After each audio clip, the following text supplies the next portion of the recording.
कहते हैं जिसने गीता का ज्ञान पा लिया उसे और भी ज्ञान पाने की जरूरत है। और आज हम गीता के 18वें अध्याय पर पहुंच चुके हैं। 18वें अध्याय में श्री कृष्ण से अर्जुन पूछते हैं, हे प्रभु मुझे ये बताइए संन्यास और त्याग अलग अलग किस तरीके से। तो भगवान कहते हैं, ये अर्जुन, बहुत से विद्वान ये मानते हैं कि संसारिक में जितने भी कर्म हैं, संसारिक कर्मों का त्याग ही त्याग है। तो कुछ विद्वान ये मानते हैं कि कर्म करिए पर उसमें फल की इच्छा मत करिए, फल की इच्छा का त्याग ही त्याग है। तो कुछ विद्वान ये मानते हैं कि कर्म दोषफल है, इसलिए कर्म नहीं करना चाहिए। सारे ही कर्मों का त्याग को वो त्याग मानते हैं। तो कुछ ये मानते हैं कि तब दान यज्ञ इत्यादि आपको ज्ञान में बढ़ोतरी कर रहे हैं, इसलिए इनका त्याग नहीं करना चाहिए। पर वो कहते हैं मेरे विचार से त्याग क्या है ये मैं तुझे व्याख्या इसकी बताता हूँ। वो कहते हैं त्याग भी 3 प्रकार के। पहला त्याग वो त्याग है जो हम मोह के कारण करते हैं। मोह के कारण कर देते हैं। दुकान पे बेटा बैठा हुआ है, अपना कर्म करना बंद कर दिया, बहू आ गई है, अब उससे कर्म करवाओ, अपना शांति। तो ये जो कर्म है हम मोह के कारण कि हमने सब कुछ उसे सौंप दिया है, कर्म हम करना बंद कर देते हैं, ये तामसी कर्म हमारा त्याग है। कभी नहीं बंद करिए, ठीक है, वो भी कर रहा है, आप भी करिए, जब तक कर सकते हैं आप कर्म करते रहिए। और जहाँ शरीर को कष्ट होगा, इसका भय है, अरे भाई ये कर्म करेंगे तो हम थक जाएंगे, ये कर्म करेंगे तो ऐसा हो जाएगा, तो ऐसे कर्म का त्याग जो है वो राजस्वी त्याग है। और जहाँ हम कर्म कर रहे हैं, फल की इच्छा नहीं कर रहे हैं, किसी से ईर्ष्या द्वेष नहीं कर रहे हैं, कोई कामना से नहीं कर रहे हैं, हमारे कर्म में आसक्ति नहीं है, तो ऐसा कर्म हमारा कौन सा कर्म कहलाएगा? सबसे बड़ी बात सात्विक कर्म कहलाएगा। और ये कर्म करना, कहना बहुत आसान है पर करना मुश्किल पड़ता है। और वो ये कहते हैं कि कर्म बंधन में हम बंधेंगे ही नहीं यदि हम कर्ता नहीं बनेंगे। हम कहते हैं ना बड़े अहंकार से, ये काम मैंने करा, ये गीता पाठ मैं कर रही हूँ। अरे मैं कहाँ करवाने वाली हूँ? अगर 1 मिनट में वो मेरी आवाज़ बंद कर देगा, मैं भूल भी नहीं पाऊँगी। मैं कहाँ हूँ? कर्म बंधन में हम वही बनते हैं जहाँ हमारा अहंकार हमारे सामने आता है। और जहाँ हम ये कहते हैं वो करवाना, हम नहीं कर रहे हैं कार्य, वो करवा रहा है, वो हमारे मुखारबिंद पर बैठा हुआ है, वो ही बोल रहा है। हमें कहाँ क्षमता है बोलने की? हम कर्म बंधन से अपने आप ही मुक्त हो जाते हैं। तो ये भगवान का सबसे बड़ा कहना है इसमें। और ये यहाँ पर नहीं, हर अध्याय में घुमा फिरा के यही बातें उन्होंने बताई हैं। और आगे वो ये कहते हैं कि जो हम कर्म करते हैं उसके सांख्य सिद्धांत के अनुसार 5 कारणों के कारण हम कर्म करते हैं। शरीर ना हो हम कर्म कर सकते हैं? नहीं कर सकते। तो शरीर का होना, मन ना हो हम कर्म कर सकते हैं? शरीर के साथ मन का होना भी, इंद्रिय ना हो, हाथ पैर आँख नाक कान त्वचा ना हो, हम कर्म कर सकते हैं? नहीं कर सकते हैं। और चेष्टाएं ना हो, चेष्टा मतलब हम सांस ले रहे हैं, अगर हमारी जिस दिन सांस बंद हो जाएगी हम कर्म कर पाएंगे? नहीं कर पाएंगे। और साधन है तभी हम कर्म कर रहे हैं, बिना साधन के हम कर्म नहीं कर सकते। तो किसी भी कर्म के करने के उन्होंने 5 कारण बताए हैं जिनके कारण हम कोई भी कर्म कर सकते हैं। आगे वो बताते हैं कि ज्ञान भी 3 प्रकार के होते हैं। वो ज्ञान किस तरीके से 3 प्रकार के होते हैं? जब हम सब में परमात्मा देखते हैं, इसमें भी परमात्मा, उसमें भी, उसमें भी, सब में परमात्मा देखते हैं। और सबसे जब हमें सब में परमात्मा दिखेगा तो हम किसी से द्वेष रख पाएंगे? क्या हम भगवान से द्वेष रख पाएंगे? हम रख ही नहीं पाएंगे। जब हम सब में परमात्मा देखते हैं तो हमें सब में प्रेम है। और यहीं पर जो ज्ञान है वो कौन सा ज्ञान कहलाएगा? सात्विक। और जहाँ हम भगवान में भेदभाव करते हैं जीवों में, इसमें भगवान है, उसमें भगवान नहीं है, इसमें भगवान है, उसमें भगवान नहीं है, और इस तरीके से कुछ लोगों से हम प्रेम करते हैं, कुछ लोगों से घृणा करते हैं, कुछ से द्वेष करते हैं, कुछ से ईर्ष्या करते हैं। तो ऐसा ज्ञान कौन सा ज्ञान है हमारा? वो हमारा राजसी ज्ञान है। और जहाँ हम अपने को ही मानते हैं, एक ही चीज को हम मानते रहते हैं, इससे हम अलग हटते ही नहीं है। अरे मैं हूँ, जो भी कुछ हूँ मैं हूँ, और तो कोई है ही नहीं। केवल एक ही जगह हम अटके हुए हैं, आगे बढ़ ही नहीं पा रहे हैं उस जगह से। तो ये ज्ञान तामसी ज्ञान है। ये ज्ञान सबसे बुरा ज्ञान है, जहाँ हम अपने में ही अटके हुए हैं, कहीं आगे बढ़ ही नहीं पा रहे हैं। उन्होंने कर्ता और कर्म भी 3 प्रकार के बताए हैं। उन्होंने कहा वो कर्ता जो संशय रहित है, आत्मज्ञानी है, अंतःकरण जिसका स्वच्छ है, इंद्रियों का जिसने दमन कर रखा है, समभाव से एक दूसरे को देखता है, ऐसा कर्ता सात्विक कर्ता है। और राजसी कर्ता कौन सा है? जो संशय में पड़ा रहता है, भ्रमित रहता है, ये करूं या ना करूं, अंतःकरण स्वच्छ नहीं है, मलिन है, समभाव से दिखता नहीं है एक दूसरे को। ऐसा कर्ता जो है वो राजस्वी कर्ता कहलाता है। और तामसी कर्ता कौन सा है? जो दूसरों की हानि पहुंचाता है, हमेशा दूसरों की हानि पहुंचाने के लिए सोचता रहता है किस तरीके से इसको हानि पहुंचाऊं, किस तरीके से इसको करूं मैं। ऐसा कर्ता जो है वो तामसी करता है। वो तो कभी होना ही नहीं चाहिए। ठीक है, अगर किसी का हम नुकसान नहीं पहुँचाए तो इससे बड़ी कोई बात नहीं है। फायदा ना भी पहुँचाए तो कोई बात नहीं है, पर नुकसान कभी ना पहुँचाए। कर्म भी उन्होंने 3 प्रकार के बताए हैं। ऐसे कर्म जो उन्होंने पहले बताया है, हम बिना ईर्ष्या के, बिना द्वेष के, बिना कामना के, बिना आसक्ति के, बिना फलों की इच्छा के जो कर्म करते हैं वो हमारे सात्विक कर्म कहलाते हैं। और जहाँ इच्छा हो गई, जहाँ आसक्ति हो गई, जहाँ राग द्वेष हो गया, जहाँ शारीरिक सुख हो गया, जहाँ भौतिक सुख हो गया, जहाँ सुख की प्राप्ति के लिए हम कर्म कर रहे हैं, वो कर्म हमारे कौन से कहलाते हैं? राजसी।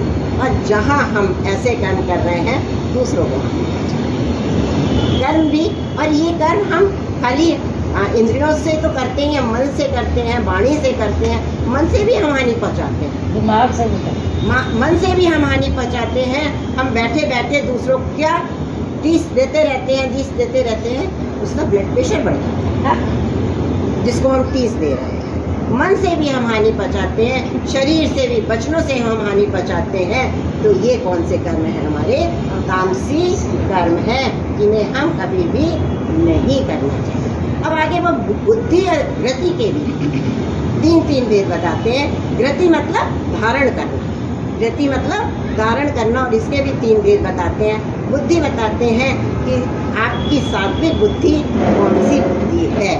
सात्विक बुद्धि जब आप धर्म और अधर्म में भेद जानते हैं, कार्य और अकार्य में भेद जानते हैं, कर्तव्य और अकर्तव्य में भेद जानते हैं, धर्म और अधर्म में भेद जानते हैं। आप जानते हैं कि ये धर्म की बात है, वही करेंगे, कर्तव्य की बात है, कर्म की बात है, ज्ञान की बात है, वही करेंगे।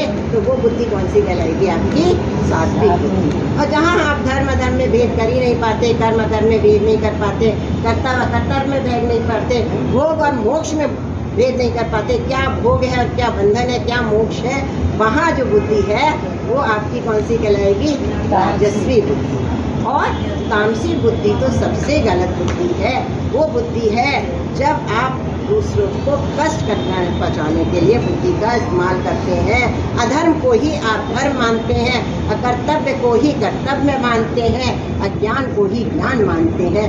हर चीज़ आपको उल्टी समझ में आती है, तो वो आपकी बुद्धि कौन सी है?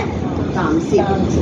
अब धृति के भी उन्होंने 3 भेद बताए हैं। सबसे पहला धृति का भेद है सात्विक धृति कौन सी है? जिसमें आप योग के द्वारा, ध्यान के द्वारा, तप के द्वारा उस परमात्मा को अपने अंदर, इन्हीं के द्वारा तो आप परमात्मा को धारण कर पाएंगे। जब इन सब के द्वारा परमात्मा को धारण करते हैं तो आपकी ये धृति कौन सी धृति कहलाएगी? सात्विक धृति कहलाती है। और राजसी धृति का कैसी कहलाती है? जब आप काम, क्रोध, अर्थ, मोह इत्यादि को अपने अंदर धारण करते। जरा सी बात में क्रोध आ गया, जरा सी बात हुई, काम के पीछे भाग रहे हैं, अर्थ के पीछे भाग रहे हैं, तो ये आपकी धृति कौन सी है? ये आपकी धृति है। और तामसी धृति में आदमी हमेशा उन्माद में पड़ा रहता है। बहुत से आदमी आलस में पड़े रहते हैं ना, कुछ काम नहीं करते, अरे आज नहीं कल कर लेंगे, परसों कर लेंगे, और काम को करते ही नहीं है। आलस, निद्रा, उन्माद, भय इत्यादि में पड़े रहते हैं और उसी में सुख का अनुभव करते हैं। तो ये धृति आपकी तामसी धृति कहलाती है।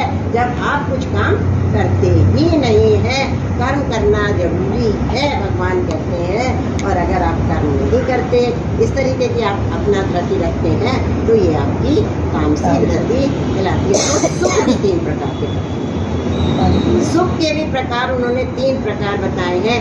पहला सुख जो पहले विश्व तुल्य होता है, पर वह बाद में अमृत जन है। कैसे?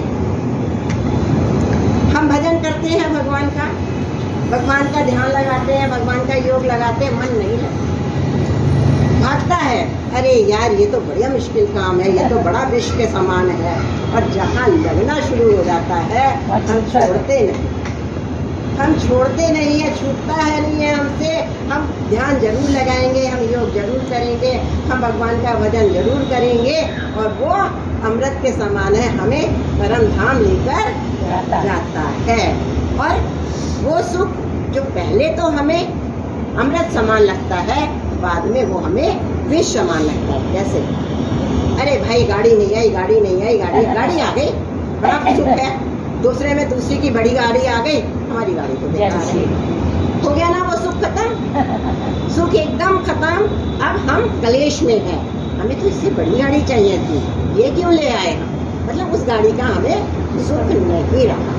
तो ऐसा जो हम भौतिक साधनों के कारण जो पहले तो अमृत तुल्य है और बाद में विष तुल्य है, ऐसा सुख हमारा जो है वो कौन सा कहलाता है?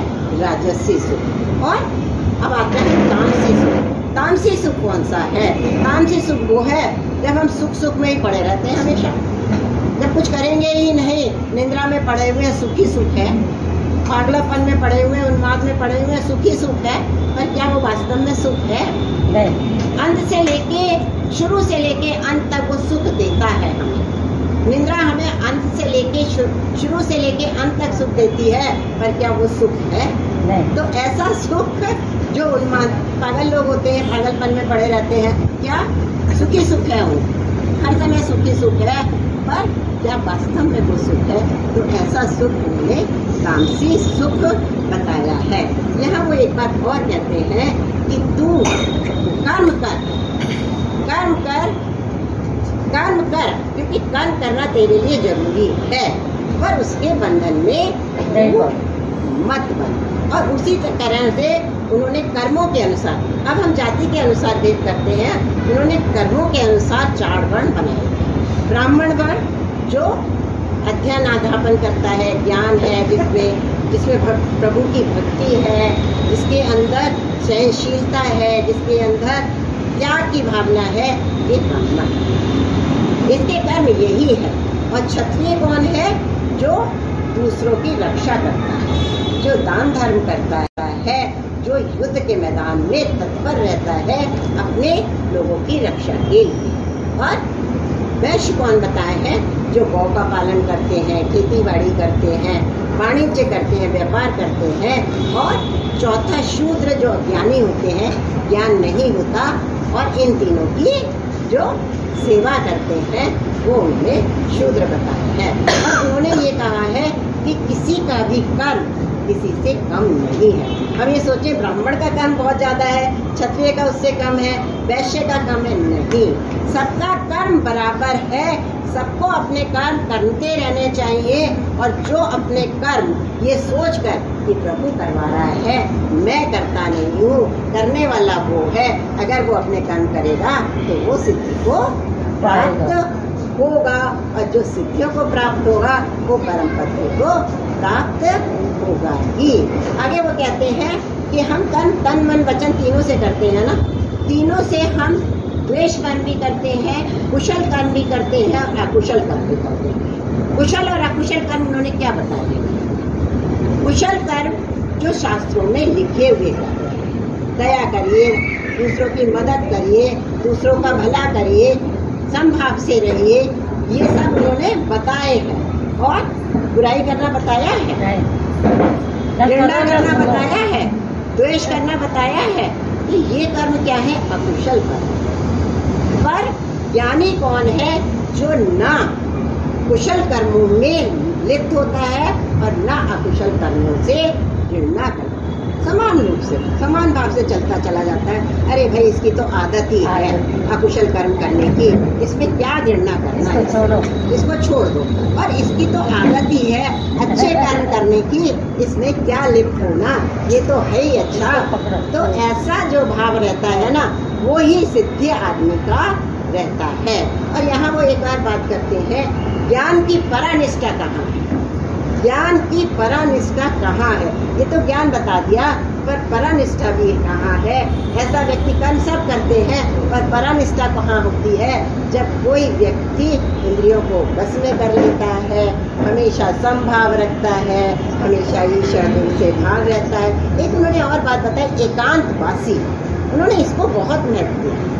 आप एकांत में जब रहते हो ना, तो बहुत कुछ मनन चिंतन करते हो एकांत में। अब तो हम व्हाट्सएप और फेसबुक करते रहते हैं, पर जब व्हाट्सएप और फेसबुक नहीं रहता था, एकांत में रहते आदमी बहुत चिंतन करता था, बहुत चिंतन करता था। और उस चिंतन और मनन के द्वारा ही वो प्रभु को प्राप्त करता था। अल्प भोजन, उन्होंने यहाँ अल्प भोजन भी बताया है, सात्विक और अल्प भोजन करिए, गरिष्ठ भोजन ना कीजिए। तो ऐसे आदमी जो इस तरीके से अंतःकरण स्वच्छ है, गरिष्ठ भोजन नहीं कर रहे हैं और जो सब भाव से कह रहे हैं, संशय रहित है, इन सबको उन्होंने कर्मों से बाद भी बताया है। और अपनी भक्ति में, उनकी भक्ति में जो लीन है, भक्ति में उन्होंने लीन बहुत बताया है। उन्होंने कहा है ना, तू सारे धर्मों को तज, हम लोग बोलते हैं ना, तू सारे धर्मों को तज, बस एक मेरी शरण में आ जा, तो मैं तुझे सब पापों से मुक्त कर दूंगा और अपने परम धाम बचा दूंगा।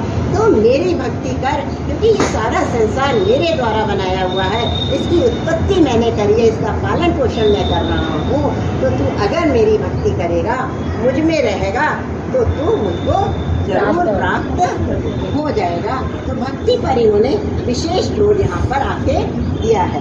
और उन्होंने एक बात और कही है कि ये जो ज्ञान है, जो मैं तुझे ज्ञान दे रहा हूँ, क्यों दे रहा हूँ ये ज्ञान तुझे? क्योंकि तू मुझे अत्यधिक प्रिय है, इसलिए अर्जुन मैं तुझे ये ज्ञान दे रहा हूँ। और अगर इस ज्ञान को जो मुझे नहीं पसंद करता, मुझे नहीं चाहता, उसे इसे ज्ञान देना भी नहीं, उसको ये धर्म चर्चा कभी मत करना है। धर्म चर्चा उसी से करना जो इसको प्राप्त करना चाहता है, जो इसे पाना चाहता है, जिसका इसमें लगाव है। और जो ये धर्म चर्चा सुनेगा और इस पर लागू करेगा अपने को, वो परम धाम को जरूर प्राप्त करेगा। और जो धर्म चर्चा सुनाएगा, वो भी परम धाम को जरूर प्राप्त करेगा। ये उन्होंने अर्जुन से कहा है। और अर्जुन से कहा कि अर्जुन तुम मोहवश कह रहा है मैं युद्ध नहीं करूँगा, क्या तू युद्ध करना ना करना तेरे हाथ में है, तेरा स्वभाव है युद्ध करना, तो युद्ध तो तू करेगा ही। क्योंकि मैं हर आदमी को यंत्र के समान घुमाता हूँ, ऐसे यंत्र आदमी को घुमाता है ना, ऐसे मैं भी यंत्र के समान हर आदमी को घुमाता हूँ। तो ये कह रहा है ना बड़े अभिमान से, हे राजन, हे भगवान, मैं युद्ध नहीं करूँगा, क्या तेरे बस में है ये कह करना और ना करना? ये तो प्रकृति तुझसे करा लेगी, क्योंकि तेरा स्वभाव यही है युद्ध करने का, इसलिए तू युद्ध तो जरूर ही करेगा। और यहाँ आकर वो ये कहते हैं भगवान से,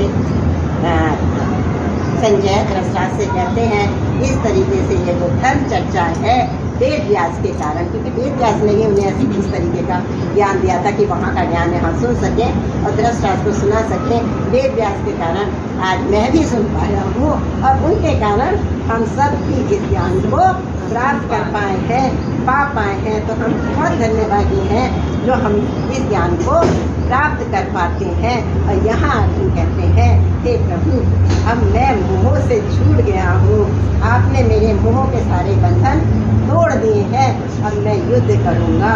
और कहते हैं जहाँ योगेश्वर श्री कृष्ण है, धनुधारी अर्जुन है, वहाँ जय है, वैभव है और श्री है। और यहीं पर गीता का अध्याय सारे समाप्त हो जाते हैं। जय श्री